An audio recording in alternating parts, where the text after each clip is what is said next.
Senator Kennedy.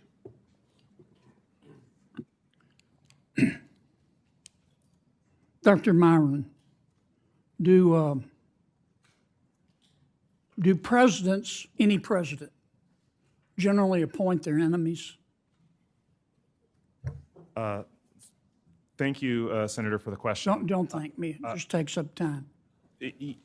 I believe that when they nominate them, Do they generally appoint their enemies? they don't believe they are when they're when they're making. Do presidents, any president, generally appoint people that they agree with on social and economic policy? I believe that presidents appoint people whose That's a policies, yes, isn't it? Yes. Because we live in the real world, don't we? Yes. Are you personally responsible for everything President Trump says?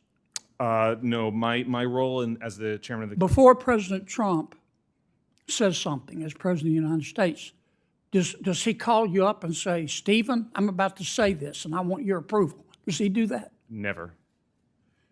And after the president says something, does he call you up and say, Stephen, was that okay? Are you okay with this? Nope. I have an advisory role.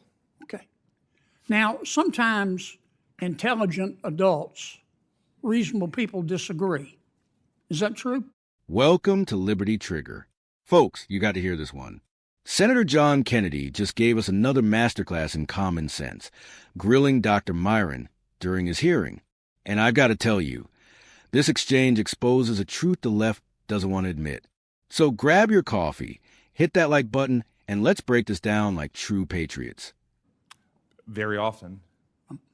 Is it part of your job description when you disagree with something the president says to call a press conference and say, he's wrong about this and let me explain to you why? Is that part of your job description? Not as CH. Is that part of the job description of any aide that you know of to President Biden? No. How about for President Obama? No. How about for President Clinton? No. We don't live in La La Land, do we? Do we? No. Now, monetary policy is important, and the Fed is in charge of it. But monetary policy is not the only thing that's important. Fiscal policy is important, isn't it? Fiscal policy is extremely important. And I don't care how low the Federal Reserve lowers interest rates. If the United States Congress is profligate in its spending, if it spends money like it's pond water, if it runs up $37 trillion in debt, and deficit spends to the tune of 7% every year, that also has an impact on employment and economic growth and inflation, does it not? Absolutely, and I think people often make a mistake by looking solely at monetary policy when fiscal policy is a huge driver. And in fact, the Federal Reserve can lower short-term rates through the Open Market Committee all you want. But that doesn't necessarily mean that long rates, 10 years and above, are going to go down, does it? Not necessarily. Right, because if the bond market counts too, doesn't it? Of course. If the bond, you can lower rates as low as you want to, but if the bond market thinks that inflation is on the horizon, those rates are going to keep going up or at least stay steady. Isn't that accurate? Yes, the Federal Reserve does not control the long end of the yield curve. Okay, so what Congress does matters, doesn't it? Hugely. My good friend Senator Warren says, you're Donald Trump's puppet. Are you Donald Trump's puppet? Not at all. I'm very independently minded, as shown by my willingness to stray from consensus and have out of consensus views. And I believe that, I will continue to be as independent, in my thinking process, if confirmed. We're going to hold you to that, Governor, future Governor. You need to call them like you see them. There's nothing wrong with politicians in Washington offering their opinions. You can't stop them. But we need a monetary plan that was put together by something other than vodka and darts. And that's what we had the Federal Reserve for. Now, you're going to get a lot of advice from politicians. I'm not saying they're always wrong. Even a blind chicken finds a mealworm now and then. But you've got to call them like you see them. And ignore, nothing wrong with people giving their advice, but ignore all the rhetoric from all politicians. Will you give me that commitment? I do commit to that. Thank you. Kennedy starts off with a simple question. Do presidents appoint their enemies? Now think about it. Of course not.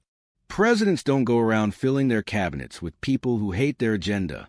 They appoint folks who share their vision for America. That's reality. And Dr. Myron had to agree. Even Biden appointed people who think like him. Even Obama did. Even Clinton. So let's not pretend Trump was some unique monster for appointing people he trusted. That's politics in the real world. Then Kennedy hits him with this. Are you personally responsible for everything President Trump says? And Dr. Myron makes it clear, nope, he's an advisor, not Trump's babysitter. He doesn't get phone calls before Trump tweets. He doesn't get asked for permission. And you know what? That's exactly how it should be. The president speaks for himself. Advisors advise. That's the line. But Democrats? They act like every single word Trump ever uttered was secretly typed up by his staff. Nonsense. This is classic Kennedy. He says, we don't live in La La Land, do we? No, we don't. We live in the United States of America, where adults can disagree without running to CNN to hold a press conference about it. Kennedy makes it clear nobody on Biden's team or Obama's or Clinton's ran around contradicting their boss every time they disagreed. But when it's Trump, suddenly the media demands everyone around him denounce him 24/7. Double standard, anyone? Now, here's where it gets really important. Kennedy moved the conversation to fiscal policy. He says, I don't care how low the Fed sets interest rates. If Congress spends money like it's pond water, we're in trouble. And he's dead right. Our national debt is $37 trillion and climbing. Inflation doesn't just come from monetary policy. It comes from Washington's reckless spending, printing money, running deficits at 7% every year. That destroys our economy, our jobs, and our children's future. Kennedy nailed it. And Myron had to admit, fiscal policy matters just as much as monetary policy. Think about that. The Federal Reserve can tweak short-term rates all day, but if the bond market smells inflation, long-term rates are going up. That's reality. The Fed doesn't control everything. Congress does.